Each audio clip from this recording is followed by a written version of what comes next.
who we are. We have a legacy. A legacy that shaped us.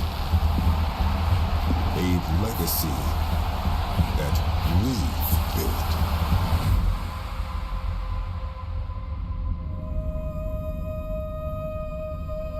We united on this mother world. We rose together as the 7 tribes. One people forging our future. They came to destroy it.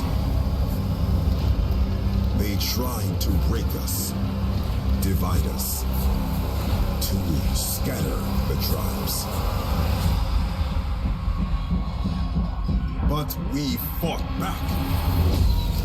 We rose as brothers and sisters, seizing victory from the vile chains we broke. And today we stand. We stand as the 7 tribes of Matar. We stand as Min-Matar.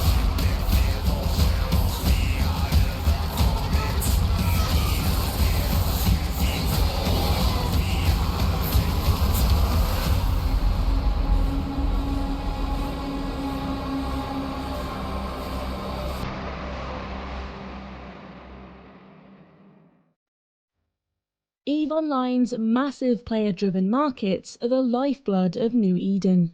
Learning how to navigate the market, buy the things you need for a fair price, and sell the goods you build or gather will give you the foundation to build a successful career in this vast universe. When it comes to the markets in Eve, location is key. You can only see items listed for sale in your current region, and if you buy an item from a particular station, you must go to that station to pick up your purchase. For example, if you list a ship for sale in the system of Jita, it cannot then be purchased by someone in Amar, as these 2 systems are in different regions. They would need to go to the appropriate region to purchase it, and then pick it up from the specific station in which the item was being sold. Because of this distributed nature of Eve markets, prices for an item may be very different depending on where you go to sell it. Trade hubs have naturally emerged, but many buy and sell orders are listed by players. Due to the high volume of trade at these trade hubs, they're a good place to go if you're trying to find a specific item, or just to ensure you're getting a fair price. The largest trade hub is in the system of Jita, the Caldari Navy Assembly Plant, located at Planet 4 Moon 4. Each of the 4 empires have trade hubs in their space, so you can always find one nearby if you're looking to make a shopping trip.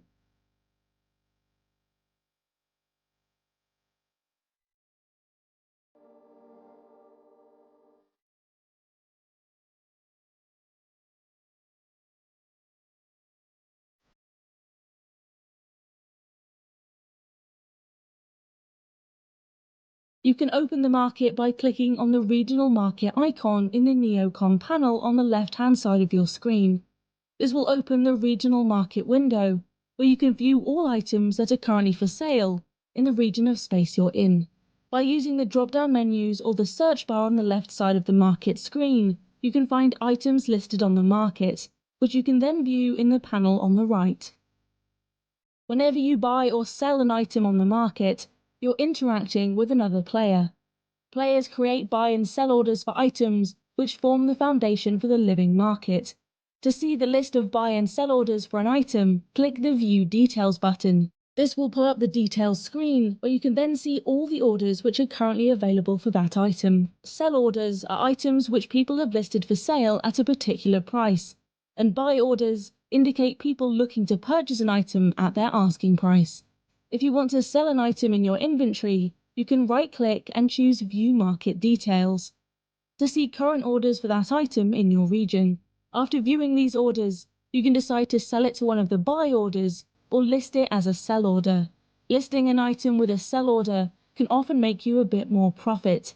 However, you need to wait until another player fulfills your order, which can take quite a bit of time, depending on price, location, volume, and other such factors.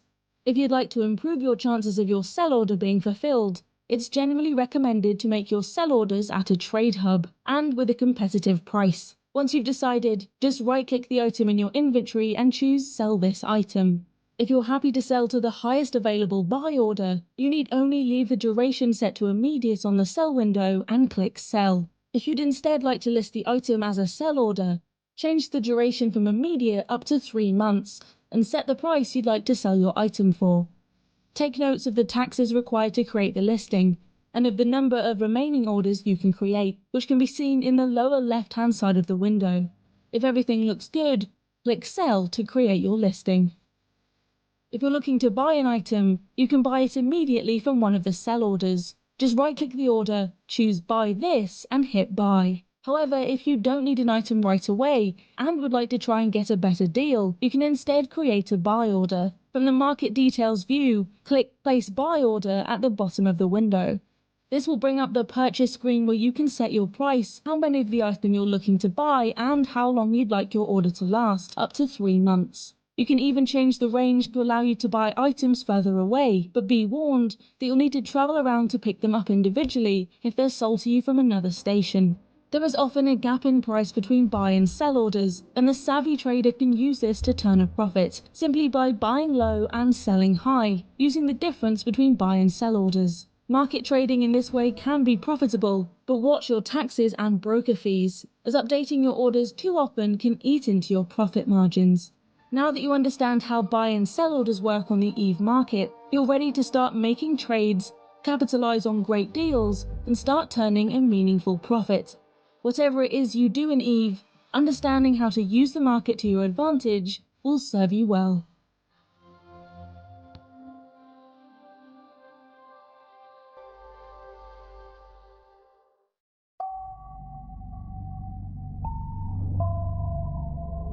If you're looking to take your PvE combat to the next level, look no further than Wormhole Space. Wormhole systems exist separately from the rest of New Eden, and the combat sites found there offer a unique challenge with tempting rewards. To find a wormhole combat site, you'll first need to find a wormhole system. These can be scanned down from almost anywhere in New Eden. Check out the Wormhole Basics video to find out more. In this tutorial, we'll be focusing on the type of wormhole with the easiest sites, a Class 1 system. Before you head out on your wormhole expedition, you need to prepare your ship. Even the easiest wormhole sites can be much harder than most missions, so you should fit up a combat battlecruiser to take them on. Take a look at the Fitting Your Ship video to learn how you can effectively design a fit for purpose. Do note that wormhole sleeper sites tend to have a lot of energy neutralizers, so be sure your ship is able to comfortably maintain its capacitor. If you're flying solo, you may want to consider fitting a core probe launcher with a set of core scanner probes just in case. This will help ensure that you always have a way out if your entry wormhole collapses. Another option is to bring a mobile depot, which you can anchor and use in space to refit a probe launcher onto your ship from the cargo. You should also consider picking up a mobile tractor unit to collect wrecks. More on that later. Once your battlecruiser is ready for action, you can head back to the wormhole you found earlier. Steel yourself and jump in.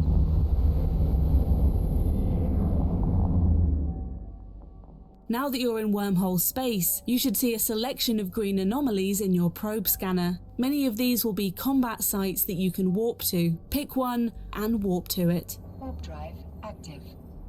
As you land in the combat site, you'll encounter a small number of hostile NPCs. These are sleeper drones, and you'll find them much tougher than the pirates you're used to. Lock them up and start firing.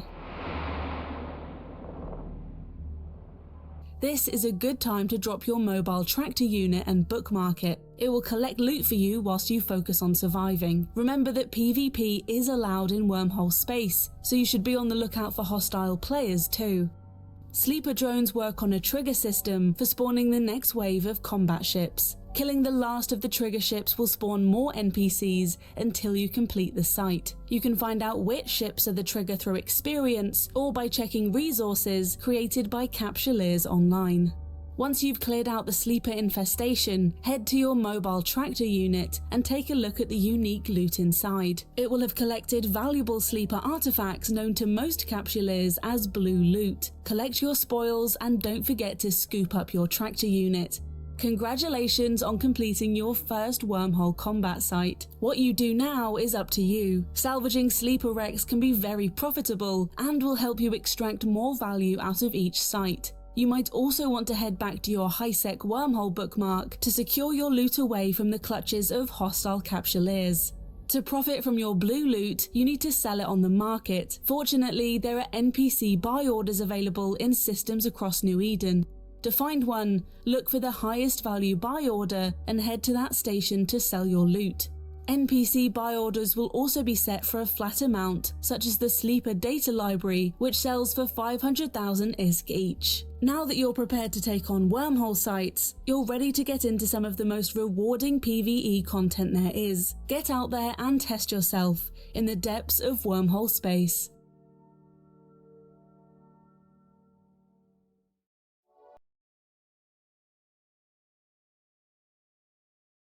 Bringing the right tools to a fight is key to winning. Whether you're setting out on your next mission or diving into the unknowns of Wormhole Space, fitting your ship well is the best way to help ensure success. In this video, you'll learn about the fitting process and how you can design a ship to take on any challenge.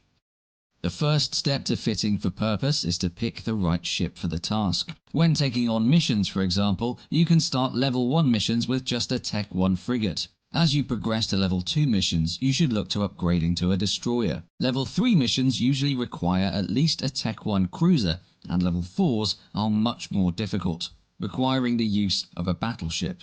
When picking your ship, sometimes referred to as your hull, take note of the ship bonuses seen in the Show Info window in the Traits tab. Using modules to match these bonuses is the best way to make sure that you're getting the most out of your fit. You can get further clues about how to best fit the ship by hovering over the ship characteristics icon in the top of the window.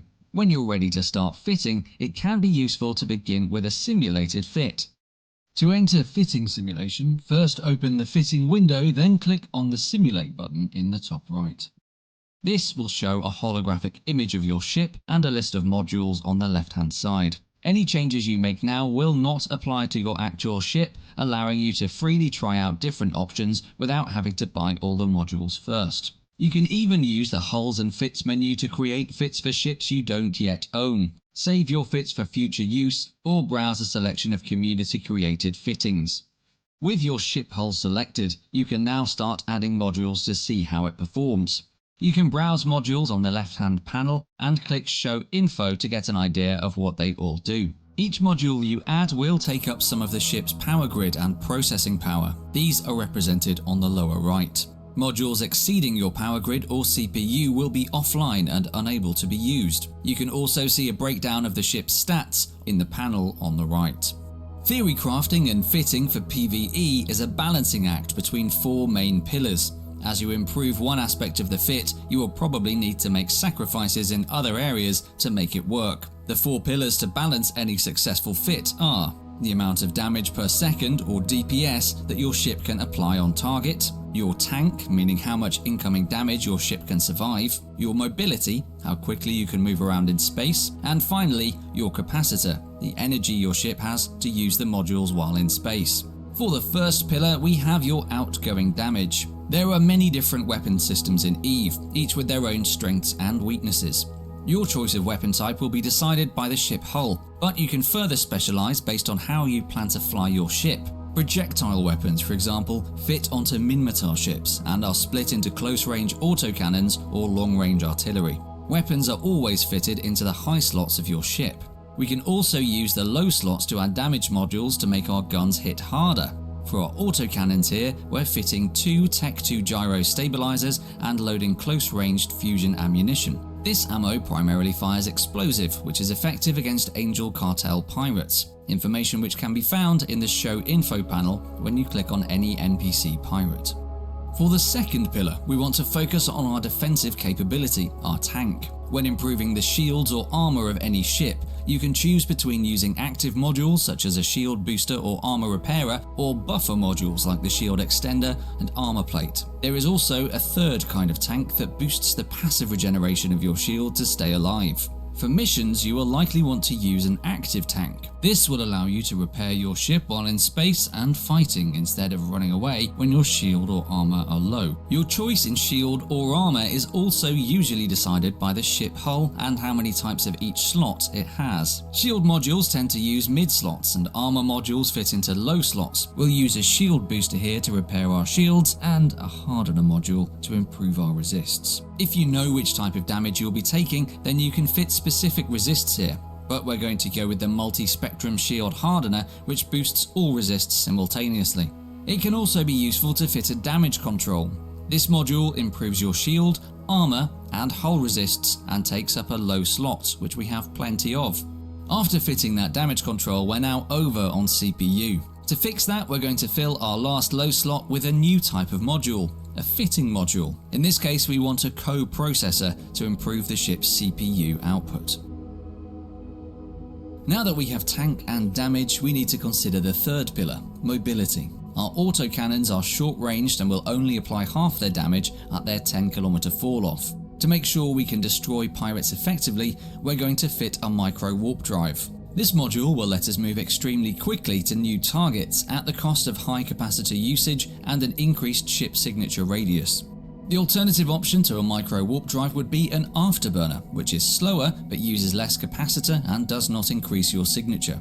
Signature radius indicates how easy it is to target your ship. A smaller signature radius makes you hard to hit and allows you to take less damage from larger weapons. This can help you tank using signature or speed by getting under your opponent's guns, effectively dodging their bullets. Such a fit might also use a nanofiber to increase their speed and agility. We're going to keep the micro warp drive for now, but notice how it uses a lot of fitting and has overloaded our CPU once again. Instead of using another fitting module, we can instead try swapping out some of our Tech 2 modules for compact versions instead. In this case, we're going to use two counterbalanced combat gyro stabilizers and the IFFA compact damage control, which have slightly lower stats but reduced fitting costs.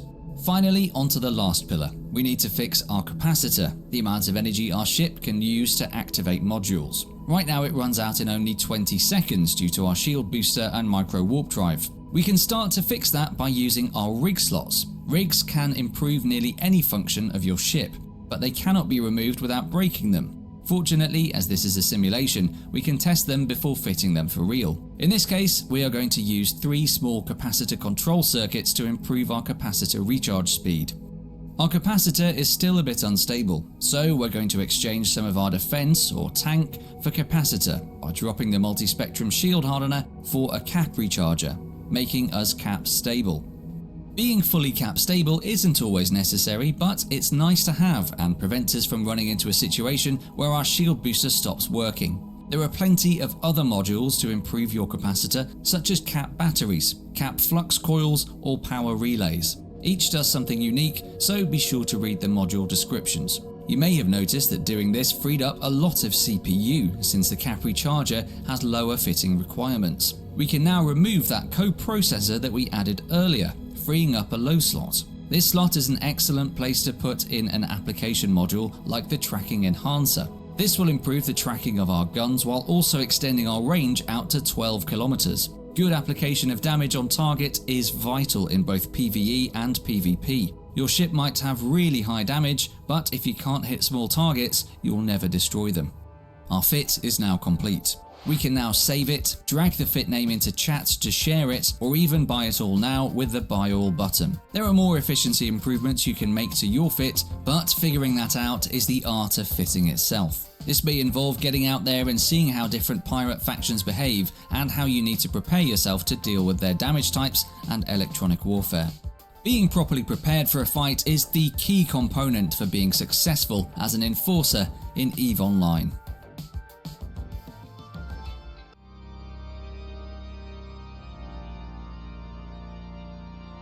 Once you've reached a relic or data site, it's time to start breaking open those containers for the valuable loot within. Approach a container, lock it up, and activate the relevant module. A relic analyzer for relic sites, or a data analyzer for data sites. When you activate a relic or data analyzer, the hacking screen will open.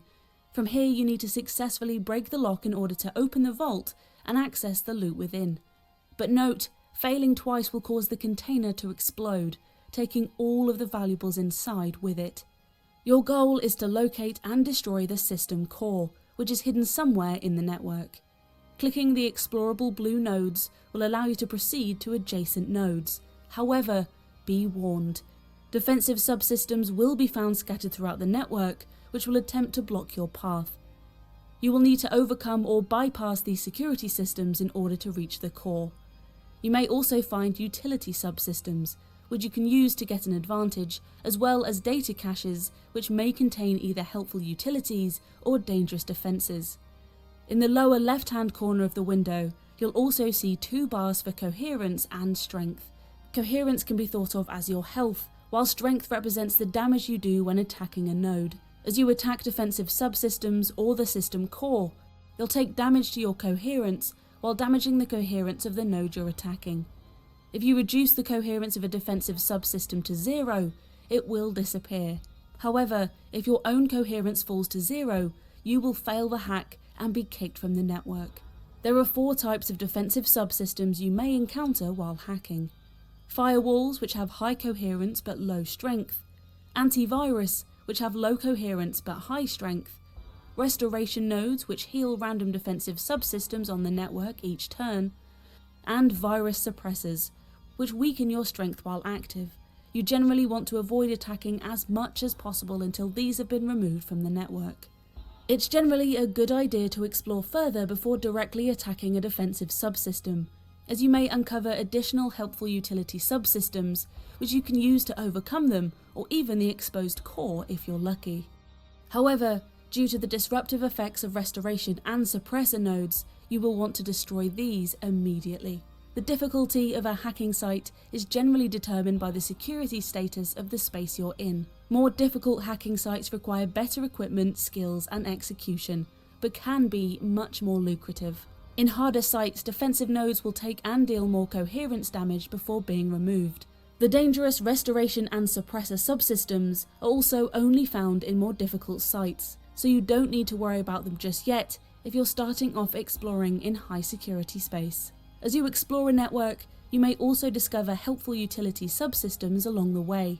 These are tools you can use to gain an advantage in overcoming defensive subsystems and increase your odds of success. The utility subsystems you may encounter are self-repair, which gradually increases your coherence over each turn. You'll want to use these immediately, as there is no maximum coherence value. Kernel rots, which cut the system's coherence in half. Use these to break through high coherence systems such as firewalls. Polymorphic shields, which nullify the next 2 attacks against you, preventing you from losing coherence. Use this before attacking high-strength systems, such as an antivirus. And secondary vectors, which reduce a system's coherence over time. You'll want to use these to augment attacks against key targets, particularly to wear down suppressor nodes while your virus strength is reduced, without having to attack them directly. As you explore, you may also uncover data caches. They may either contain a helpful utility subsystem or a dangerous defensive one. Because there's no way to know what a data cache contains before opening it, it's generally recommended to only open these as a last resort, when you might otherwise fail without a utility subsystem to give you a needed edge. You now know the basics of the hacking process.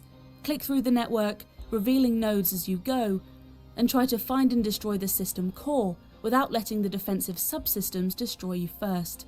Here you can see we're exploring the network and find that we've hit a firewall.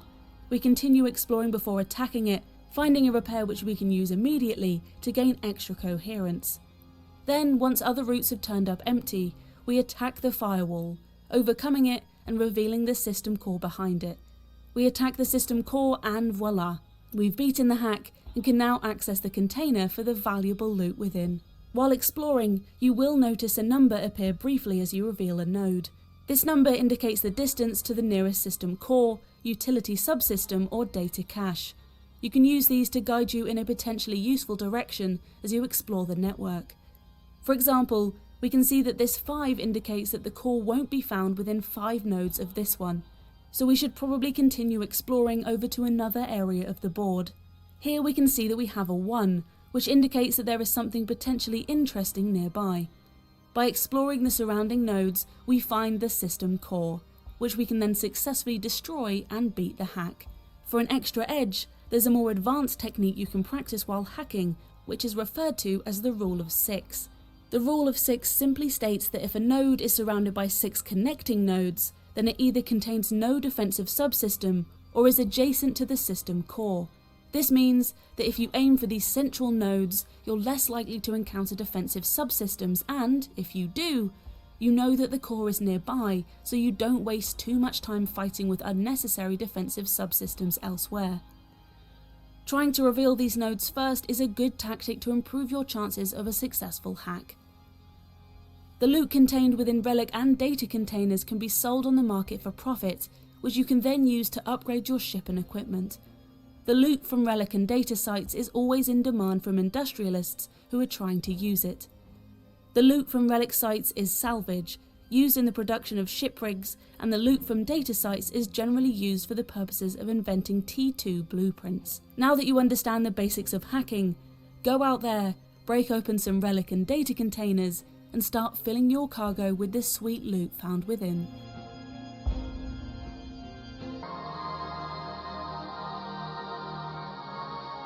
While exploring in EveOnline, you'll sooner or later happen across a wormhole. These mysterious holes in space can lead almost anywhere, including distant, mysterious systems far removed from normal space. While Wormhole Space can be dangerous, it can also be extremely lucrative for those capsuleers willing to brave the darkness. Wormholes are hidden cosmic signatures and can only be located through scanning, much like relic and data sites. If you need a refresher on scanning, check out the Scanning Basics video. Once you have a wormhole fully scanned, you can warp to it to find an ominous spherical portal in space. Before diving in, you should assess the hole to gather information. Right-click and show info on the wormhole to bring up more details. This will bring up a panel which displays useful information about the hole, including where the wormhole leads to, such as a high, low, or null security system. If this text mentions unknown parts of space, then it leads to a wormhole system outside of normal space. Wormhole systems are divided into 6 different classes, commonly known as C1 through C6. These represent the danger of the NPC sites and relative hostility of any environmental effects that you might encounter. When this text reads simply as unknown space, you know that this is a C1, C2 or C3 system. If you see dangerous unknown parts of space instead, then it's a C4 or C5, and deadly space refers to a Class 6 system. Determining the exact class of a wormhole is a bit more difficult, as this involves relying on visual clues from the wormhole itself, or looking up the wormhole type out of game. In the centre of a wormhole, you can see the background nebulae of the system on the other side. Higher class wormholes appear darker and more red than lower class ones as a general rule, but more on that later. On the next line, you can get a rough idea of how long's left before this wormhole collapses, disappearing forever. If it reads end of life, then take care, as the wormhole will collapse sometime within the next 4 hours. The last 2 sections refer to the maximum size of ship which can jump through that wormhole, and the total remaining mass. If enough large ships pass through the wormhole, then it will eventually collapse and sever the connection. Collapsing a wormhole by passing ships through it is commonly referred to as rolling. The visual appearance of the wormhole can give you additional clues as to its nature. In the centre of a wormhole, you can glimpse the sky on the other side. This can allow you to identify the specific class of wormhole system that you're looking at. Wormholes leading to Class 1 systems have grey clouds and black features. They are overall very muted in colour. Class 2 wormholes have a more brown hue, and are most easily identified by black cloud, visible within a brighter grey cloud. Class 3 wormholes will again have a background of grey clouds, but you will notice bright red clouds visible among them. Class 4 wormholes have a distinct dark red colour, with contrasting bright white and dark black clouds. Class 5 holes are dark reddish brown, and appear somewhat more muted than their Class 4 counterparts. And lastly, Class 6 holes are a vibrant and violent mix of orange and reds. If the wormhole leads to known space, you can even identify the region it leads to by looking at the nebulas visible in the background. The wispy rings dancing at the edges of a wormhole also give you information at a glance about what ships can pass through it. A pure blue colour indicates it's a small wormhole through which only frigate-sized ships may pass. Teal indicates the wormhole is medium in size, allowing ships up to battle cruisers to pass through. Grey indicates a wormhole through which any sub-capital ship can pass. And lastly, a yellow-gold colour indicates a massive wormhole through which even some capital ships and freighters may be able to travel. Now that we know almost everything there is to learn about this wormhole, it's time to venture inside. If you're feeling confident, right-click the wormhole and choose Enter Wormhole to pass through it. When you jump into a wormhole system, you'll find yourself far from home in a system represented by a J followed by a 6-digit number, commonly referred to as a J-code. Notice that these systems have a -1 security value, meaning that you need to watch out for other capsuleers hidden in the darkness. Cloaking devices in wormholes are both commonplace and highly recommended. You may also notice an environmental effect in the wormhole, which can be seen above your capacitor. If you need more information about the wormhole itself, including the exact class of the wormhole, you can find out by checking capsuleer-created intel tools online. There are no stargates or NPC stations in Wormhole Space. Navigating between systems is only possible by using a scanner, so be sure to right-click and bookmark your way home before venturing further in. Local chat in Wormholes operates in delayed mode, meaning that you won't appear in the list of pilots unless you type in local. While you cannot directly see if other players are in the system with you, you can, however, use the directional scanner to search for ships within range that you should be aware of. The D-Scan menu can be opened by clicking the Scanners button next to the capacitor and clicking on the directional scanner. This will open the directional scan window and the system map. Because we'll be using D-Scan often, we can undock the directional scan window from the system map by clicking the Undock button. There's plenty to do in Wormhole Space, including some extremely profitable pirate faction data and relic sites. These can be found by scanning within Class 1, 2 and 3 systems in unknown Wormhole Space, though be careful not to accidentally warp into a sleeper-infested hacking site if you value your ship, that is.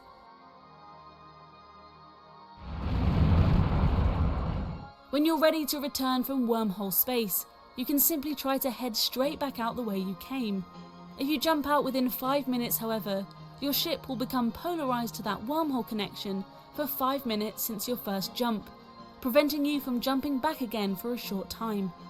This isn't a problem most of the time, but don't let polarisation catch you off guard when you're on the run from a less than friendly player.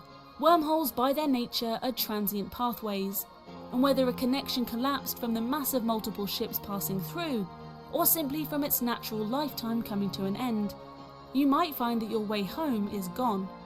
This can be a scary experience, but it does not mean you're trapped, as long as you have your trusty probe scanner. Every wormhole system has one or more static wormholes, which originate within the system and lead to other areas of space. A Class 2 wormhole system, for example, will always have at least one connection into Wormhole Space, and one back out to high-sec, low-sec or null-sec. The types of statics will vary from system to system, but you can always find at least one new wormhole to follow. Understanding and utilising wormholes can be a great way to make ISK, or visit faraway places with just a few jumps. Some capsuleers even choose to set up a structure and live in Wormhole Space permanently.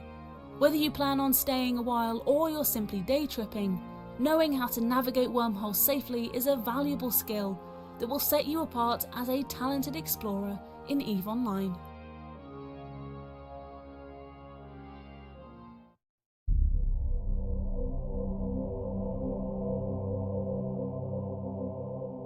Finding friends to fly with opens up a whole new realm of experiences and adventures in your EVE journey.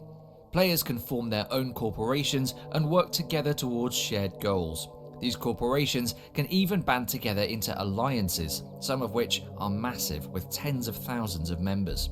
Finding a corporation that's right for you can greatly enhance your experience and give you the support you need to survive and thrive amidst the dangers of New Eden. Most corporations in EVE specialize in certain styles of gameplay, often shaped by the space in which they live. As you look for a group that suits your interests, consider the type of space that most interests you and look for corporations that call those places home. High-sec corporations tend to focus on PvE gameplay styles, such as mission running, mining, and industry. However, this doesn't mean that PvP doesn't occur for those in high-sec corporations. Groups that build structures become vulnerable to declarations of war from other player groups, and may find themselves fighting to protect their assets or even going on the offensive to attack their rivals. Some high-sec corporations even make criminal ganking of others a way of life, frequently losing their ships to Concord, but often taking their targets down with them. Corporations which call low security space home often find themselves involved in small-scale PvP engagements, either through faction warfare or general piracy. Those corporations which are enlisted in a faction's militia will often work together to conquer space for their faction, while others may focus on a criminal life, working to free innocent passers-by from their ships and take whatever valuable loot they had on board. As with any space, there may also be corporations which aren't as PvP focused, instead preferring to avoid conflicts when they can and profit from the space around them. However, sometimes a fight simply cannot be avoided. Null security space is divided into two types, NPC and sovereign space.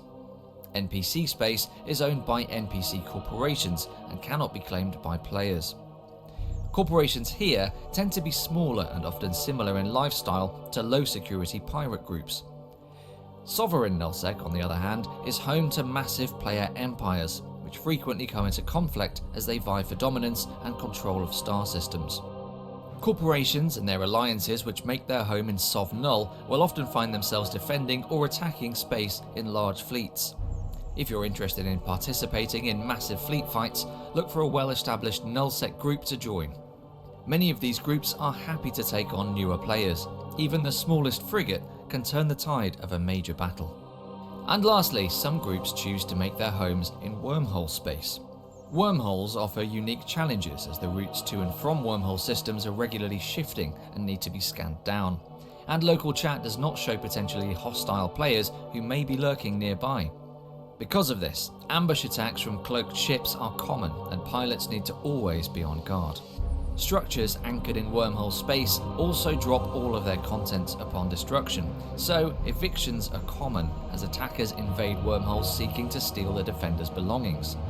The brutality of wormhole life can make it tough to get started as a new player, but there are some corps which will be happy to show you the ropes, if you're brave enough. Once you have an idea of the type of group you're interested in joining, it's time to start the hunt. Corporations try to advertise themselves through many channels in and out of game, so there is not necessarily a best way to go about finding one. It's recommended you search around multiple channels and try to find the best corporation for you.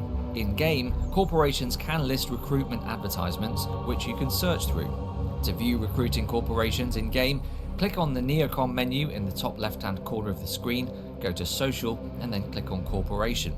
In the Corporation window, you then want to click on the Recruitment tab and then on Search.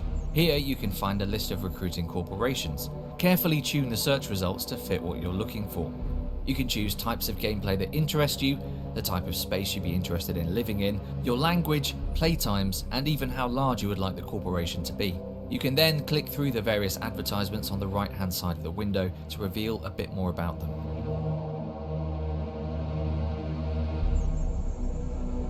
If you want to chat a bit with a group before joining or have any questions about a corporation, many groups have public channels where you can chat with recruiters. Just show info on a corporation and check their bio for a link. Corporations also advertise out of game through venues such as the official EVE forums or the EVE Jobs subreddit. Feel free to check these resources out. You can even just chat with other pilots you've interacted with in-game and ask for suggestions. Once you've found a corporation you want to apply to, be sure to double check their advertisement for details on their application process. It's not unusual for EVE corporations to request applications to be submitted out of game via third-party tools, particularly for larger corporations, as this allows them to more easily authenticate you into the various tools and IT services the group uses. Some of the IT services large alliances employ rival those of real-world corporations. In this example, you can see us logging into EveHR, a third-party application management system used by many EVE corporations. Once you've been approved and invited to a corporation, congratulations! You can accept the invite by opening the corporation window in-game, clicking the Recruitment tab, and then clicking the My Applications tab. Once you join the corporation, be sure to review all of the introductory material they provide in the welcome mail you receive in-game, set up any IT services they make use of for communication, and start getting to know your new corp mates.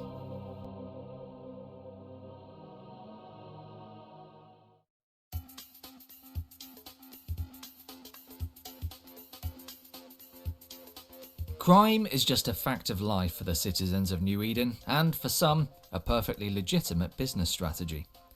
Concord is the entity responsible for keeping the peace between capsuleers. Each empire employs their own police forces as well. However, all of these forces have limited reach. No system in New Eden is completely safe. New Eden is split into 3 categories based on security level. Systems with a security value from 0.5 to 1 are known as high security space, or HighSec for short. Aggressive actions against other capsuleers in HighSec will elicit retaliation by Concord, resulting in swift destruction of the offending party. In systems with a lower security status, Concord's response is delayed, a fact that some of the more dangerous capsuleers may use to their advantage. Outside of HighSec and beyond the reach of Concord are regions of low security space, shown in your HUD as systems between 0.4 and 0.1. In low security space, NPC pirates become stronger and PvE content is much more lucrative than HighSec. However, capsuleers may freely engage one another without the risk of Concord intervening. While Concord does not have response ships in these systems, aggressive action will result in a loss of a capsuleer's personal security standing, and the stationary sentry guns on stargates and stations will fire upon those who break the law. Systems with a security status of 0.0 and below are vast nullsec regions, the majority of which are owned by massive player alliances. Crimes committed in nullsec go unpunished by Concord, and involve pilots do not lose security standings for aggression. New mechanics also become available, including the use of interdiction spheres, commonly referred to as bubbles. Bubbles may be deployed by capsuleers to prevent ships from warping away or reaching their intended destination. The security status of your systems on your route can be seen directly on your HUD. Once you have chosen a destination, coloured blocks which represent the security of each system along the way are displayed in the upper left corner of the screen. You can mouse over each of these to see more details for any particular jump.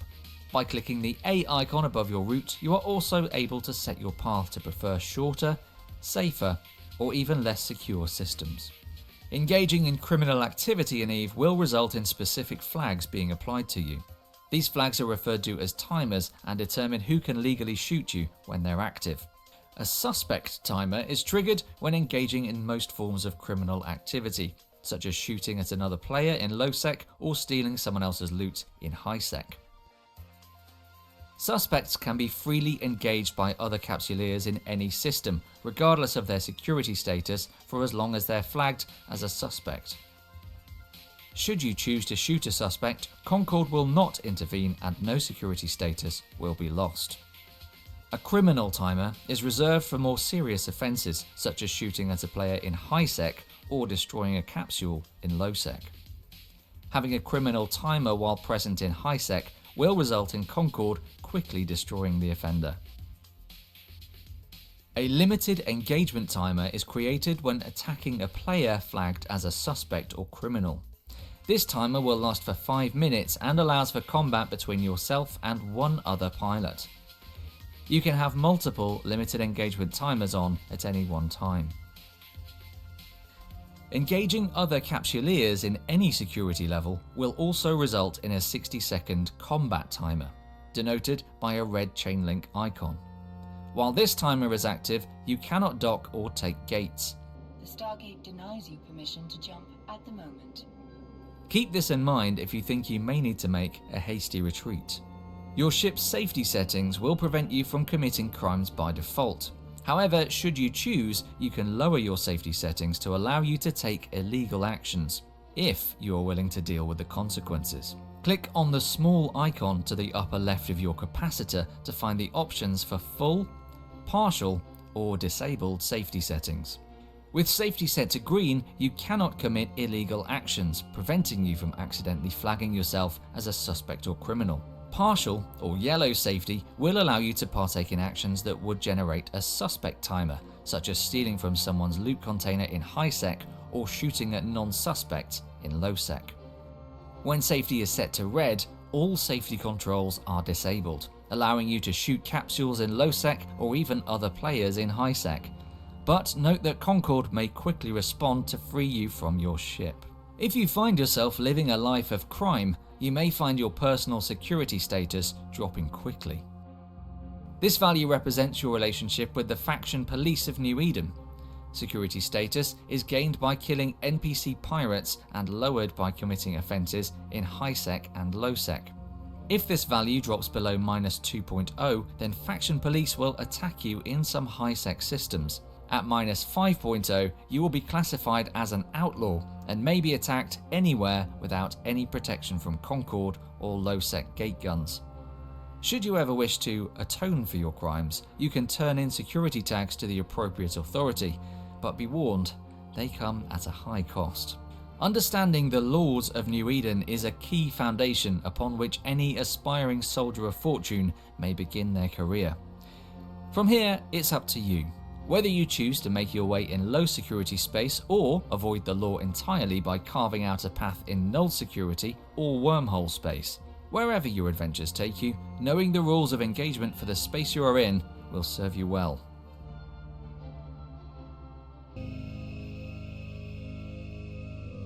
Almost everything you interact with in EVE was built by players. From ships, modules and ammunition to massive player-owned structures and super capital ships. Everything that players build is assembled from resources gathered through various activities from across the galaxy. Whether it's mined from asteroids, pulled from the surface of a planet, ripped from the face of a moon, or harvested from interstellar clouds of gas and ice. If you're ever curious about the components used to build something, or what a resource can be used to create, you can right-click on that item, show info, and then click on the industry tab. This will show you the blueprint required to create it, the resources you can get from reprocessing it, and even what that item can be used to build if applicable.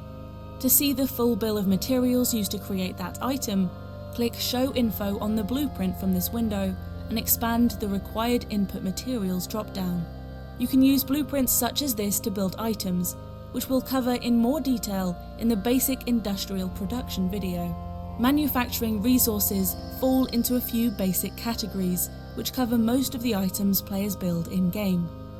Basic ore is mined from asteroids and is a primary component in most ships and items built in New Eden. Moon materials are gathered via moon mining, which requires a large refinery structure to blast off a chunk of the moon to be mined.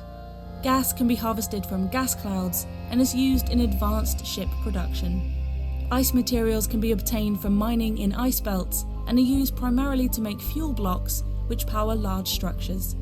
Planetary commodities are obtained through planetary industry and are used in a wide range of goods depending on what you choose to build. Salvage can be gathered from the wrecks of ships or from exploring hidden relic sites and is used in the production of ship rigs, which are in constant demand. And lastly, abyssal materials, which are gathered from running, looting and surviving in abyssal dead space. We'll be discussing many of these items in more detail in later videos. If you're just starting out in EVE, it can be helpful to pick one type of resource to master before moving on to others. Many industrialists will focus on harvesting a single resource and sell what they don't use. They can then use the profits to buy the remaining components that they need to build the ships or modules they've set their hearts on creating. In the Trading for Profit video, we'll cover market trading in more depth. But for now, head out mining to make a bit of profit and start working your way up to building your first items. Equip a pair of mining lasers to a venture and head out. You can find nearby asteroid belts and ore anomalies by opening the agency window and selecting the Resource Harvesting tab. Then select the resource you're looking for. For now, we're going to choose ore anomalies, as these often contain rarer ores than may be found in belts. On the next screen, you can now see a list of nearby systems which contain ore anomalies. Pick one and click the Set Destination button in the lower right-hand corner of the agency screen. Then undock and make your way to that system. Upon arrival, you'll need to open your ship's probe scanner window to locate the ore anomaly you're looking for. Click the Scanners button to the lower left side of your capacitor and then select the probe scanner. This will open the system map and the probe scanner window. In the probe scanner window, locate the ore anomaly. Right-click on it and choose Warp to. Unlike cosmic signatures, these types of anomalies do not need to be scanned before you can warp to them. Once you arrive, switch to your Mining Overview tab, look up some asteroids and activate your mining lasers. Go out, gather materials to your heart's content, and you will start amassing wealth in no time.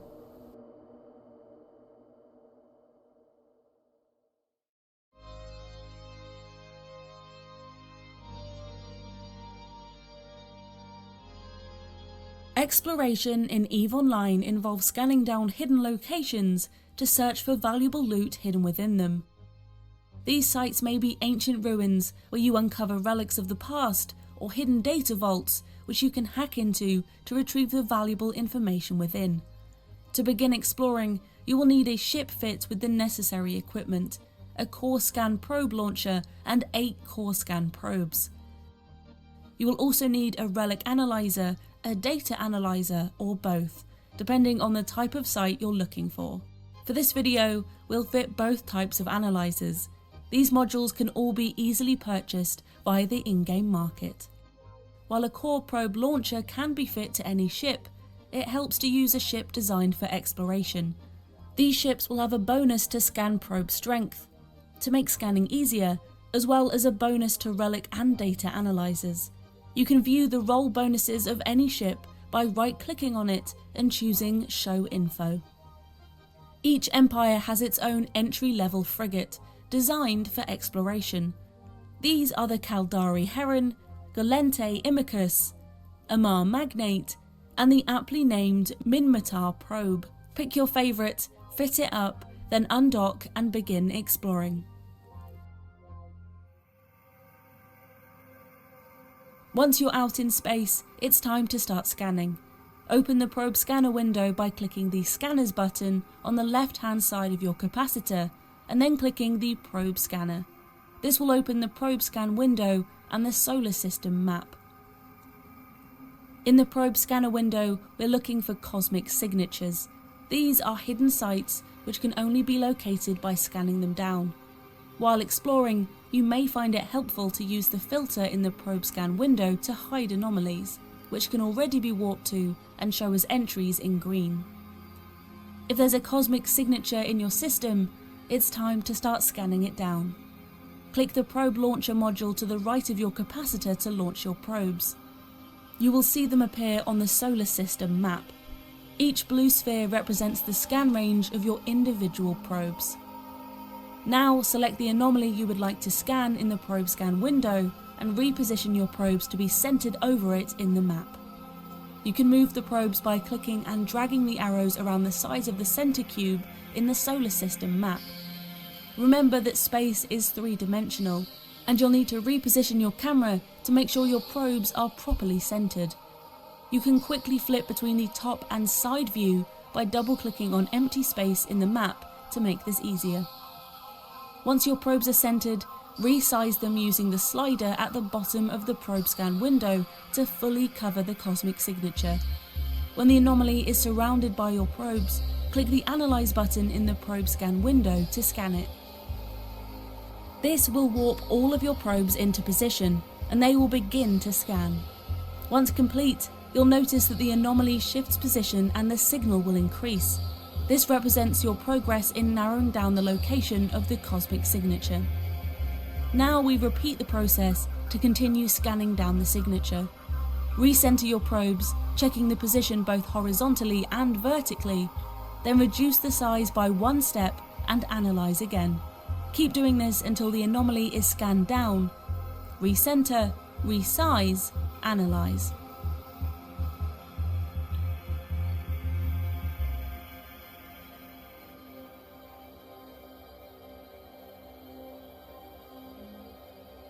Once the cosmic signature has turned green, you've successfully scanned down the site and are now able to warp to it.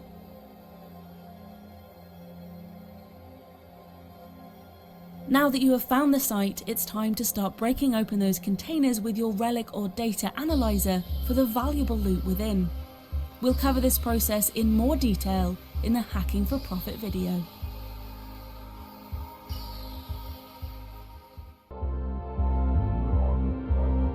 Working with agents and completing missions can earn you valuable income and standing with a corporation.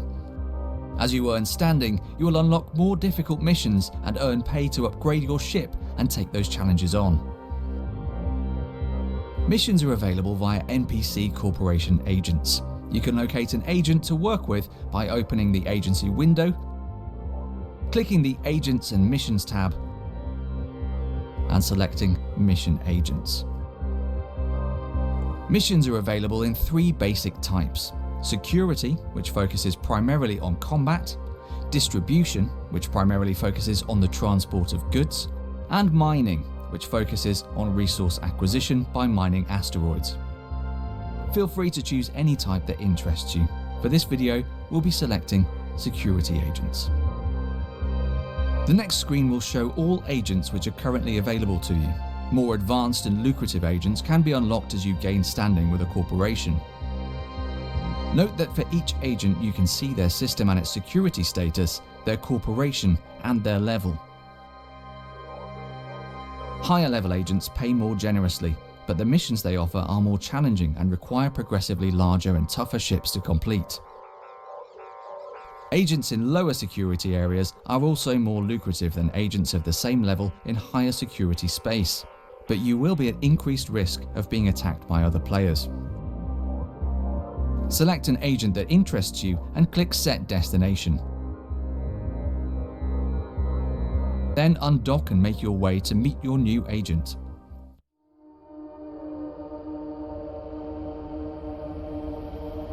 When you arrive at the agent's station, locate them in the agent panel from that station menu and click the speech bubble to start a conversation. This will open the agent conversation window, where the agent will give you details about the mission you are being offered. Make careful note of any locations mentioned or items required on this screen. If you're feeling confident, click Accept to start the mission. Note that you must complete the mission within a certain time limit to receive the reward. And if you complete it fast enough, you may even receive bonus rewards.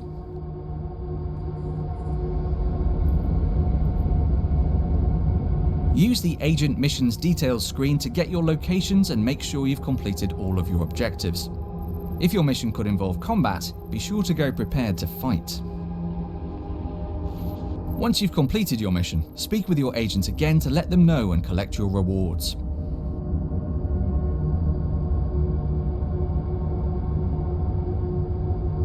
Successfully completing a mission will reward you with ISK and loyalty points, or LP. LP can be exchanged for valuable goods in the corporation's LP store. You also gain standing with the corporation, which can unlock more agents, higher level missions, and even better rewards.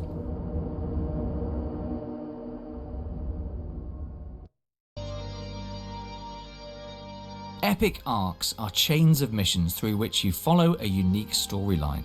Completing an epic arc gives special rewards, which are much more valuable than other missions of a similar level. To find an epic arc, open the Agency window and click on the Agents and Missions tab at the top. Then click on Epic Arcs. Here, you can see a list of available epic arcs. Note that most epic arcs require you to have a minimum standing with a faction or corporation. However, the Sisters of Eve epic arc, the Bloodstained Stars, has no minimum requirement and is relatively easy and rewarding to complete as a new player. To begin an epic arc, simply select the one you're interested in and hit the Set Destination button to head out and meet your agent.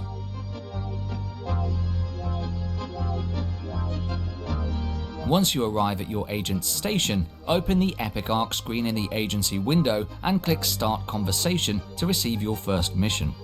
Review the mission details and click Accept to begin. Then follow the agent mission details on the left side of your screen to complete your objectives. When you arrive in a system where you have an objective to complete, you can easily warp into the mission by using the right-click context menu in Space.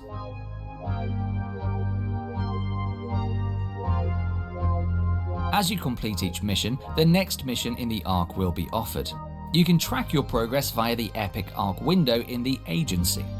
If you're ever not sure what the next step is, you can always find it again here. Keep completing these missions until you've seen the story through to its end. Then, bask in your accomplishment and its rewards. Eve is a multifaceted game, but there are two aspects without which New Eden could not dynamically persist: combat and industry. However, while making stuff and breaking stuff are inextricably linked, it is the wise industrialist that is best poised to profit, not with brash tactics and weapons fire, but by employing calm efficiency and forethought. So let's put PvP to one side for a minute and explore the complex yet relaxing industries of New Eden. Skill training completed. At its most basic level, industry is the process of taking raw materials and turning them into products, modules, and ships, so they can be consumed, destroyed, thus creating the demand for more. Industry is a vast subject that covers many areas of gameplay, but demand aside, there are just three things that are necessary for industrial activity to exist. Most obvious are the physical resources needed to build a product. Second, you need a facility in which to combine those resources, usually a station. Last but not least are the skills, knowledge, and experience required to put the correct resources together, represented in-game by blueprints. Without all three, neither the smallest round of ammunition nor the largest vessel can begin to exist. The asteroid is depleted. Production materials in Eve can be extracted from various places across New Eden. The most basic comes from mining asteroids, from which various ores can be reprocessed into minerals that are used for the bulk of most production runs. Higher tier items, Tech 2 and Tech 3 ships and equipment, will require high grade and often rare materials. Of course, as in all things, where production supply is limited, you can always turn to the market for a price. Blueprints, or blueprint copies for the most basic items, can also be sourced easily from the market, or given as mission rewards or loot. Once acquired, they can be researched to improve their time and material efficiency, respectively speeding up the process of and reducing the resource cost of production. To facilitate the building of lucrative Tech 2 items, blueprints have to go through a skill-intensive process called invention, which requires the use of data cores and optional decryptors to complete a potentially costly but necessary process. You have been promoted. Those same data cores and decryptors can also be used to reverse engineer the blueprints necessary to manufacture lucrative Tech 3 hulls and subsystems. As you might have gathered, industrial activities, especially those that require or produce scarce resources, are among the most skill-intensive and the most profitable in the game. Depending on the process, it's also crucial that the right facility, whether it's within a station, a dedicated outpost, or citadel, is properly selected and resourced to complete it. Warping to station. However, there is one form of industrial enterprise that can be set up and directed almost anywhere and everywhere, with only a small investment in skills and equipment. Planetary interaction, rather than focusing on single or batch items, is about establishing a network of input-output processes across the surface of a world to create a largely automated production cycle. Across New Eden, there are 8 types of planet, for which you need the appropriate command center to be able to set up an array of extractors, processors, and storage nodes that turn raw materials into goods, with only occasional oversight needed. Output can then be shipped off-world for sale or transported to another planet for further refinement. Regardless of how you choose to specialise, whether it's in developing blueprints, refining resources, or manufacturing, it pays to maintain a strategic eye over what's going on across New Eden, so that as the wheels of industry drive Eve's cycle of creation and destruction, you are forever turning a profit while kicking back and relaxing. For those that seek it out, PvP in EveOnline is exciting and rewarding, while for those that successfully evade it, there is the satisfaction of outwitting a deadly pursuer. Target is lost. Before seeking out PvP in Eve, there are a few things you should be mindful of. We'll start with where PvP encounters take place, often categorized by the security level of your local system. This is displayed next to the system name, with each planetary system considered either high security, low security, or null security, which is also represented as a number ranging from 1, the most secure, to 0, which offers no protection. As well as the system's security level, each player has a security status, a value from 5 to -10. Watch local player count and players' portraits. Those indicate your potential targets or enemies in the system. Persistent offenders will often display a sec status below 0 and be flagged as likely criminals. In high-sec, Concord ships will punish instigators of non-consensual PvP, while in low-sec, the hit is more to reputation. But PvP in Eve extends far beyond the jurisdiction of New Eden's NPC police force. A module has run out of charges. Penalties aside, high-sec PvP, typically piracy or small-scale warfare, is often very different to what happens in low-sec, where you find faction warfare, just as null-sec warfare for sovereign territory is distinct from your typical engagement in Wormhole Space. What you prefer will often come down to where you like to hang out, who with, what other activities you enjoy when not looking for a fight, and the type of challenge you most enjoy when you are. If outwitting another pilot one-on-one is your thing, usually by relieving them of their expensive ship or cargo by stalking them and laying traps, patience will be a virtue, as will knowing where and when to strike. If you prefer the idea of hunting in packs, you will likely have a very specific role to perform, either as a tackler, a damage dealer, or in support, often with a highly mobile team. Then there are the massed fleets that fight for territory in the nullsec regions, where discipline, persistence, and overwhelming firepower dominate the outcome. Regardless of the type, there are a number of ways to get into PvP, such as signing up for a class or joining a large alliance that teaches the fundamentals of combat in all its forms. You have been promoted. You'll start with the basics and work your way through all the necessary skills, often with highly experienced PvP fleet commanders leading the way.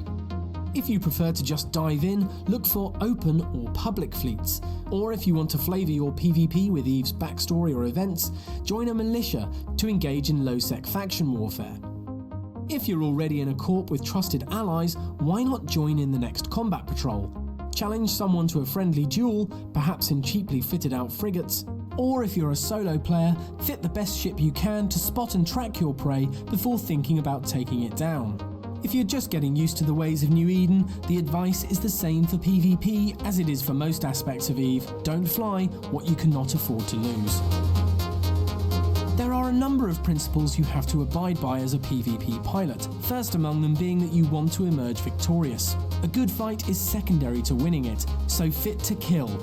Or fit your ship so you can pin your opponent down to allow others to make the final blow. Slowing down your target, not allowing it to warp away and getting the job done before any help arrives are all key considerations when preparing to head out alone or with friends. Of course, you can't take down a suitable target if you can't find one first. Warping to station. This starts with knowing the territory, such as what activities local players might be engaging in and where, whether they're just passing through for purposes of trade or taking part in missions. If you know what your prey might be up to, you will have some insight about possible fittings. Use combat probes and the directional scanner to track your target, then, when the time is right, when you have the advantage in terms of timing, speed, range, numbers or firepower, you can close in for the kill. Be under no illusion, PvP is difficult, especially in a game like Eve, where there are so many factors to consider. But with enough knowledge and experience, a little help and some persistence, your successes will quickly outnumber any failures. Learn from both, take your opportunities when they come, and you'll soon be reaping the rewards and building up a reputation.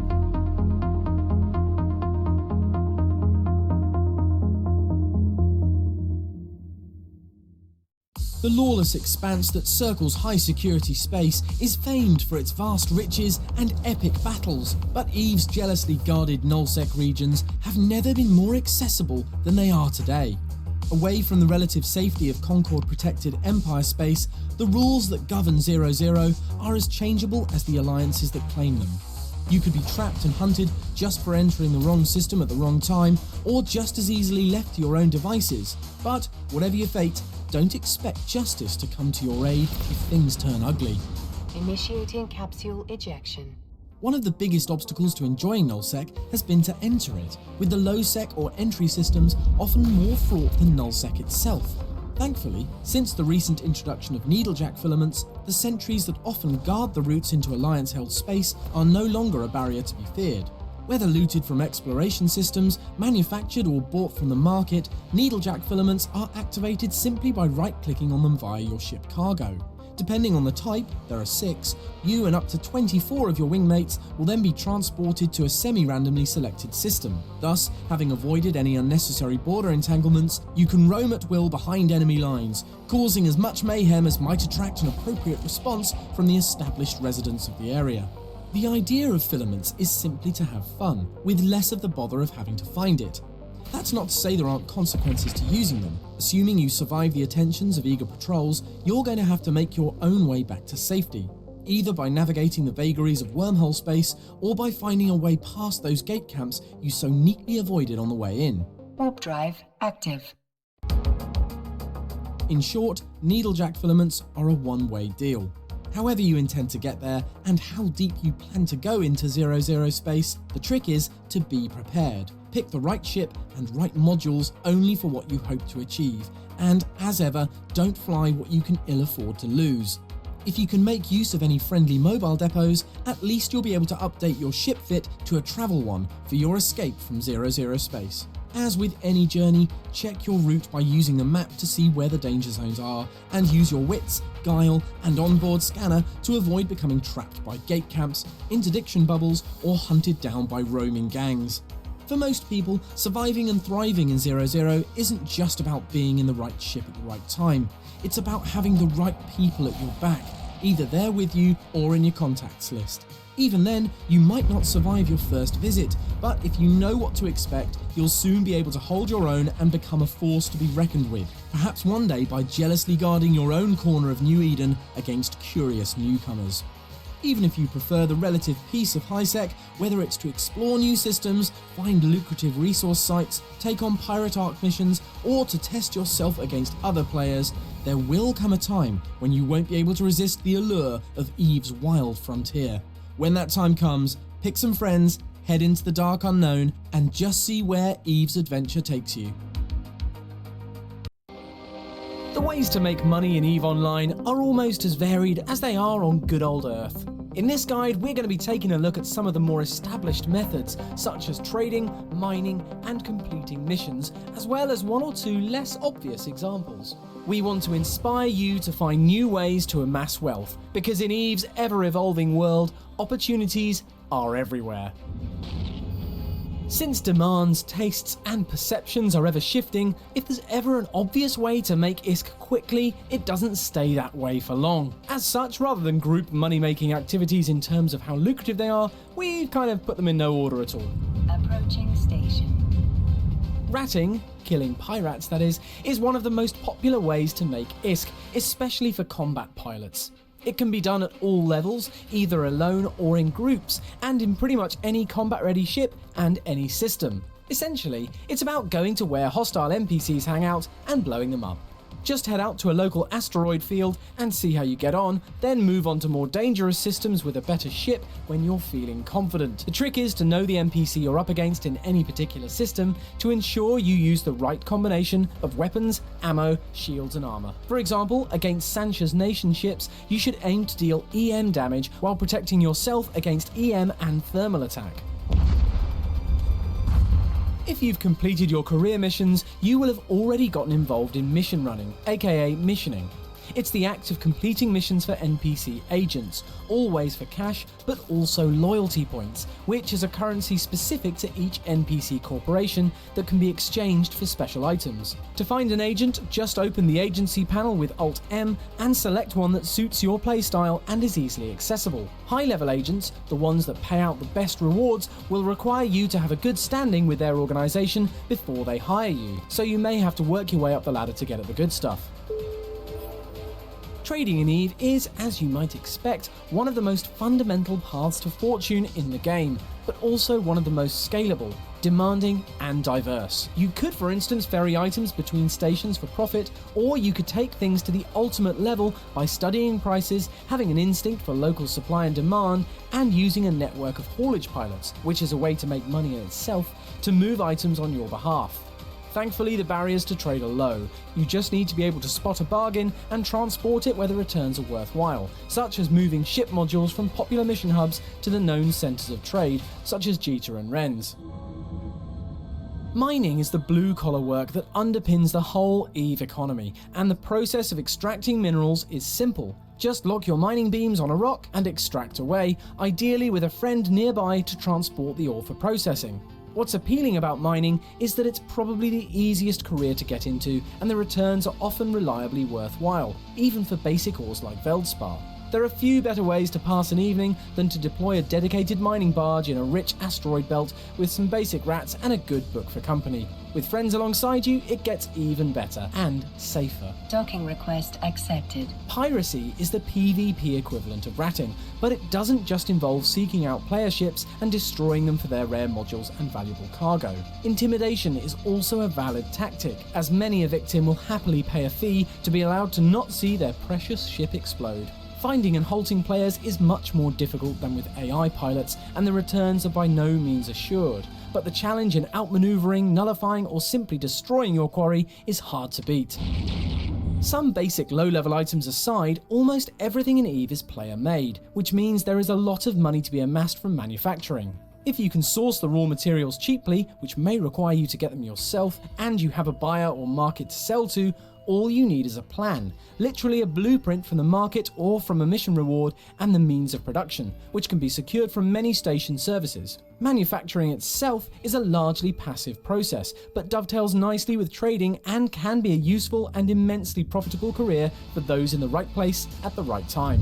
Autopilot engaged. Extracting resources from planets is fundamentally the same as mining, but the process couldn't be more different. Rather than focusing on one rock, you deal with several extraction sites across a planet's surface, depending on what it is you intend to produce. Starting by placing the correct command center, you can scan for raw resources from orbit, place extractors and other automated facilities, and collect the process materials the next time you pass by the local customs office. Once your extraction and processing infrastructure is working optimally, it can be a useful sideline to augment your income. There are numerous other hard-coded ways to generate cash, from invention and research, to taking part in faction warfare, PvP-infused mission running, to high-end extraction and manufacturing processes such as moon mining. As you progress from basic mining, trading, ratting, and mission running, you'll get the opportunity to try them out. However, you could try something different, more suited to your personality.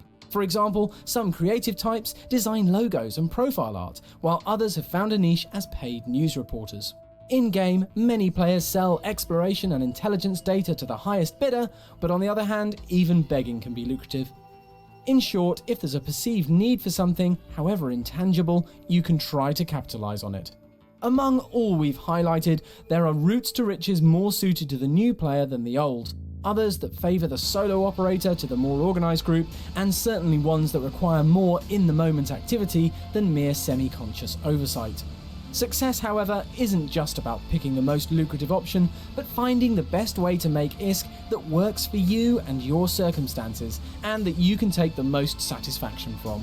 As with everything in EVE, enjoyment is its own dividend. To the uninitiated, scanning can seem like an arcane, time-consuming process, but really, all you need are the right tools and some patience. If you have a spaceship, the basic tools come fitted as standard, and if you've been playing EVE for any length of time, so too does patience. Those basic tools start with the overview, which by default is on the right of the screen whenever you're in flight. More a tactical feed than an actual scanner, it provides a constantly updated and configurable list of local ships, structures, and celestial objects.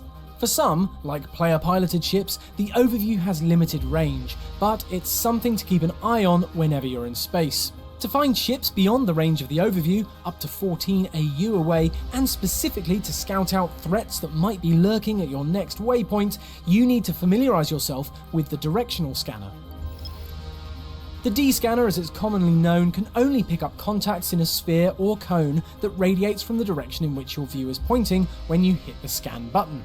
If you go to the scanning interface, Alt-D, you can see how this works.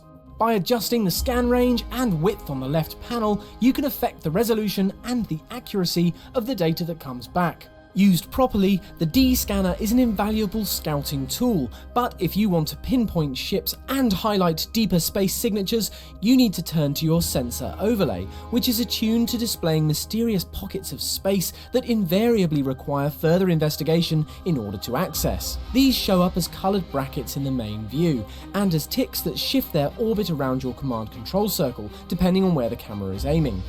You can of course filter out the signals you don't want, such as entry-level cosmic anomalies, which you can warp to as you would a moon or a stargate. For other stellar mysteries, collectively known as cosmic signatures, combat, relic, data, gas sites and wormholes, more specialist equipment is required, namely probe launchers and the ships that are best suited to equipping them, exploration frigates and their advanced Tech 2 variants. Before you hit the market though, there are two types of probe launcher that you need to consider for the two types of probe, core and combat. Both can be used for seeking out profitable cosmic signatures and combat anomalies, but combat probes are much less efficient at it. However, they are great at pinpointing individual ships that might otherwise go undiscovered. Regardless of who or what you'll be tracking down, the actual process of probe scanning is much the same, and is actually easy once you've done it a couple of times. Essentially, it's a process of elimination where you arrange your array of 8 probes over a signature reading, hit Analyze, then rearrange and increase scan resolution until the signal is at 100%, at which point you can warp to it and fight, hack or mine whatever's there. As an example of how to do this, here you can see a bunch of signatures that require investigating. If we click on one, we see a red wireframe sphere, which is the area we need to scan. Double click to focus on it, then launch your probes, making sure they're in a pinpoint formation. Now, see that box with the arrows? That represents the center of where your probe array will initiate its next scan, and you want that to be over the center of the red X. The quickest way to accomplish this is to rotate the view so that you can only see a side facing of the cube. Then dragging it to the center of the X, you can rotate the view to the top facing and do the same again. Now if you spin around, you'll see that you are pretty much spot on, with only minor adjustments required. Next, you need to select your scan resolution, which is the probe size slider next to the Analyze button. At each stage of the scan process, and there may be 4 or 5, you want all your probes overlapping the entirety of the area where the signature might be, ideally with the center probe covering the signature areas, in this case the sphere. When it is, hit Analyze and wait for the results. When they come in, you should find you have a smaller area to cover, either a ring, 2 points, or even better, a yellow marker. Again, simply rearrange your probes to cover each area, zooming in the view and increasing scan resolution to increase the signal strength at each stage.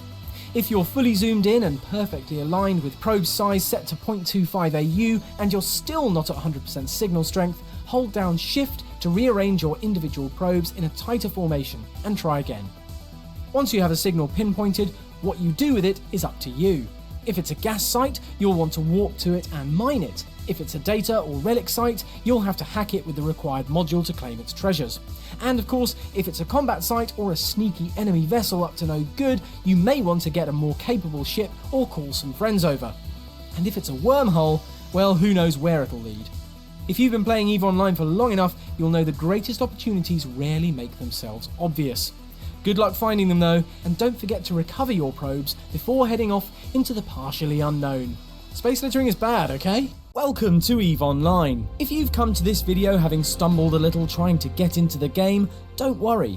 By the end of it, you'll be confidently taking your first steps in the new Eden universe. Autopilot engaged. We start, of course, with character creation, where you establish your race, bloodline, gender, and dashing good looks. By all means, study the backstories of the empires and let them colour your character, but you should know that you won't ever be restricted by your early choices in terms of how you advance and play the game.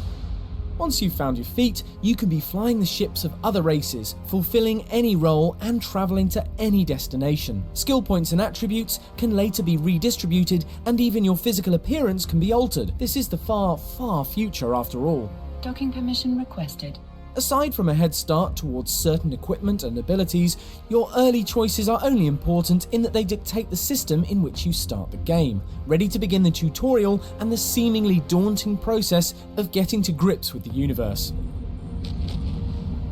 Thankfully, Aura, your onboard AI assistant, will take you through the interface and a few basic concepts. If you follow her instructions, you can't go far wrong.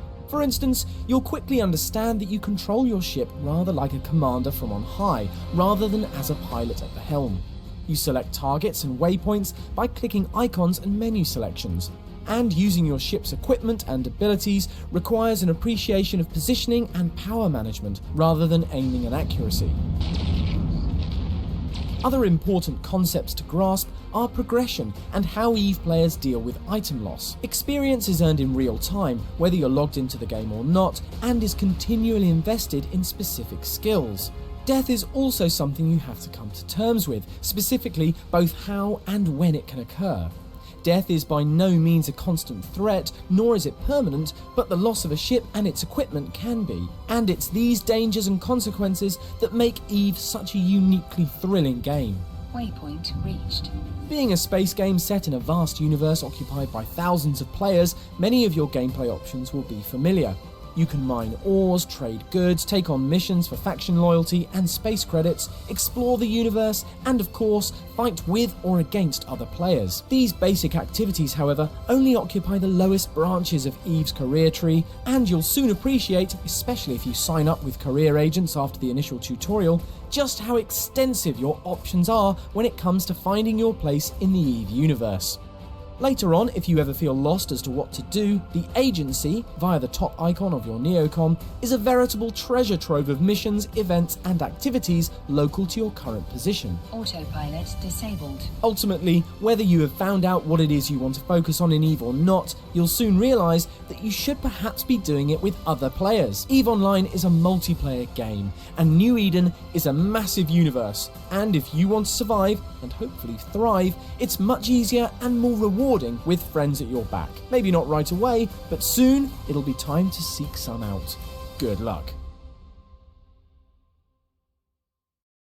One of the most common pieces of advice you'll hear from EveOnline players is not to fly a spaceship that can't easily be replaced.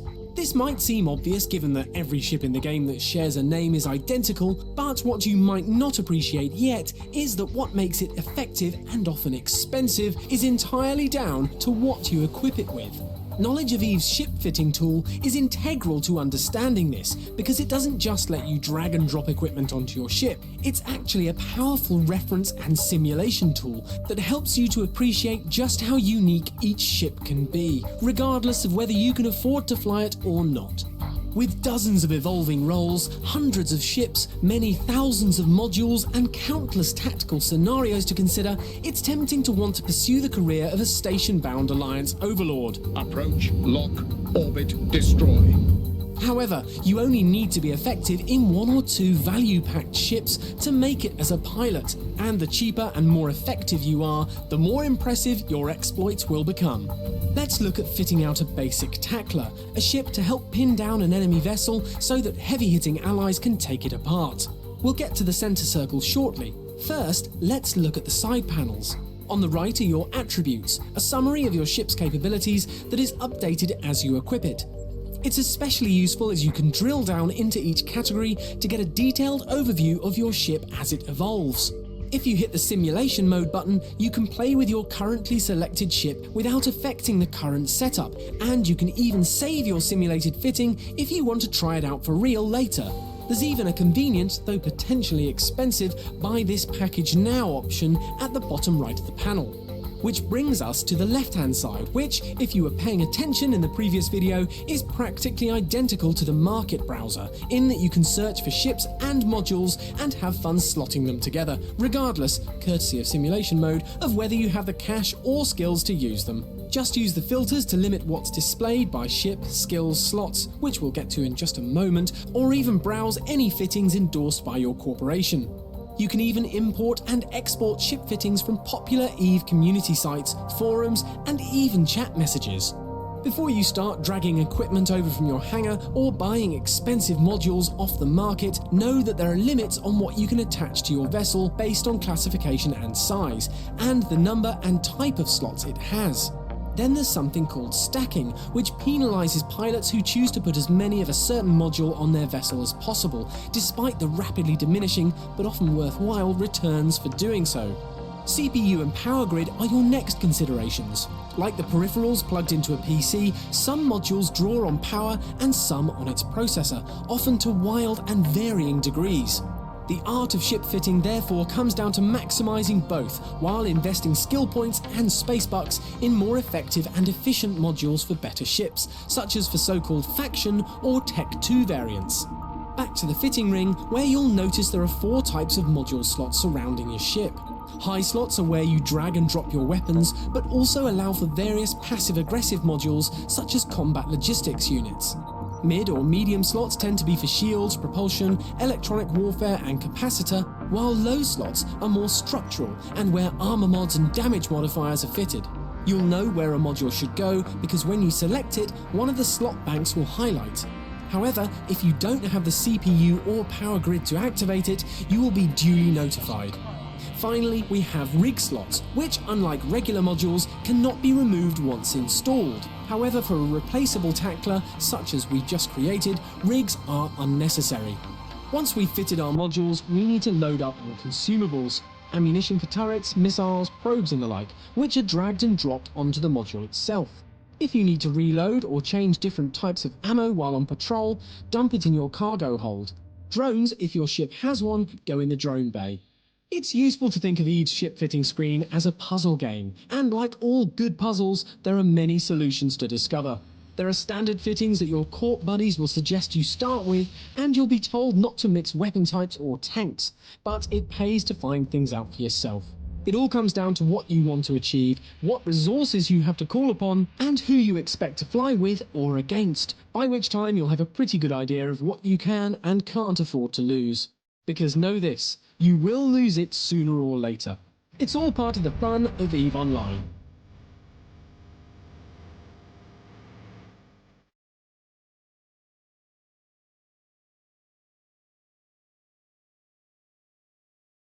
Becoming a hotshot EVE Online financier might not be for everyone, but the primary tool for interacting with the game's economy, the regional market interface, certainly is. Whether you need a new weapon for your ship or plan on decimating your enemy's bottom line, knowledge of the market can reap huge dividends. You can bring up the regional market window via the Neocom or by pressing Alt-R. If you know what you're looking for, a neutron blaster for example, simply type in the search window and it'll hopefully be available close by. Alternatively, you can browse through the item categories until you find what you need. Selecting listed items will bring up all the active buy or sell orders, listed in order of price. You can also arrange it by jumps, which is the distance you'll have to travel to collect your purchases, the quantity available, and the time until an order expires. You can get more information such as how prices compare to the regional average by double-clicking the order. In addition, you can right-click to ensure you're not being sold goods from dangerous locations. If you're satisfied, enter the required quantity and hit buy. Congratulations, you now know enough about the market to net a bargain, and as soon as you've browsed enough market orders, you'll quickly develop a trader's sense of what sells where and for how much. There are though some useful options to consider that'll reduce the number of hasty acquisitions born of poor judgment. Clicking on the icon in the top right of the details panel, you may want to exclude all orders from potentially dangerous low-sec systems, or you can limit them by, say, those that are proportionately below the average asking price. Just mouse over the filter options to see how they work. If your desired item isn't available for a price that's worth your while, click Place Buy Order and set your own parameters. If a sell order is then posted that fulfills them, the system will process the sale on your behalf. Before spamming the market with cheap orders, it's worth remembering that the number you can have active is limited, as is the distance over which you can automatically trade.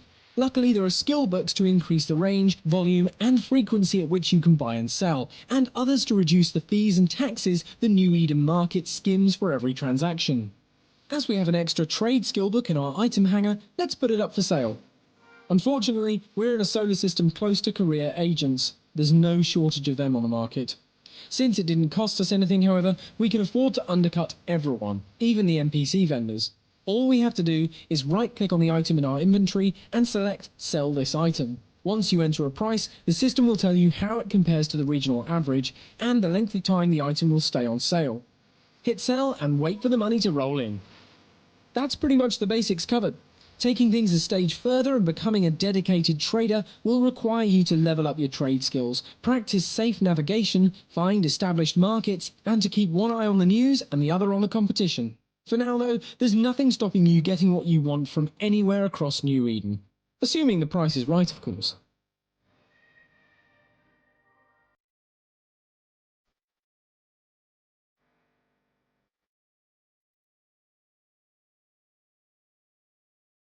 Due to its freestyle sandbox nature, trust is among the most important resources in EveOnline, which is why the best ships in the game are friendships. Warp drive active. In this video, we're going to show you 4 great ways to hook up with like-minded people in EveOnline. But how do you even begin to make friends in a game that's defined as much by ruthless competition as close cooperation? Well, as with all friendships, a little conversation can go a long way. Scanning the hive now. A good place to start is with players you might already know. Go to the People and Places icon on your Neocom, select Character as the search type, and enter a name. If an acquaintance appears in the results, right-click, select Send Message, and see what comes back. Even if you don't know the person behind the player, Eve mails are a great way to introduce yourself. When it comes to making new friends, public chat channels are where you most need to be. As a new player, you should have 3 open by default: Local, Corp, and Rookie Help. The Corp channel is the best for striking up a conversation, since it's where you're guaranteed to find other new players, as well as veterans, many of whom will be relatively close by. Yes, you may attract the attention of thieves and aggressors, but posting an offer or request for combat or logistical assistance is a great way to start off a list of contacts. If you hit it off, remember to right-click on their names and add them to your buddy list. Sooner or later, you'll want to find a player-run corporation. These work like guilds and can help you quickly take your game to the next level. You can search for one via the Corporations and Alliances subforum, check out the link in the description below, or in-game via the Corporation button on your Neocom, using People and Places, or just by asking for suggestions in your chat channel of choice. A welcoming corp will offer you plenty of information, including a link in its description to its public chat channel. Here you can make contact and get more insight into how they operate. If there's a recruitment contact, you could send them an Eve mail, then, once settled in, you can begin the process of building those all-important friendships. And if it doesn't work out, it's easy to leave and look for another corp. Outside of Eve itself, one of the best places to forge friendships is at one of the many global player-organised meetups. Check out evemeet.com and the events section of the Eve forum for event listings. So if you see someone in your town hosting a get-together, sign up and head along. You may arrive a stranger, but you'll leave among friends. Even if you, later discover them to be a fierce in-game rival. Hopefully we've shown you how to start building a network of trusted allies. But whatever your goals are in Eve, it pays to keep an eye on all the social media channels and the Eve forum for news, insight, and discussion.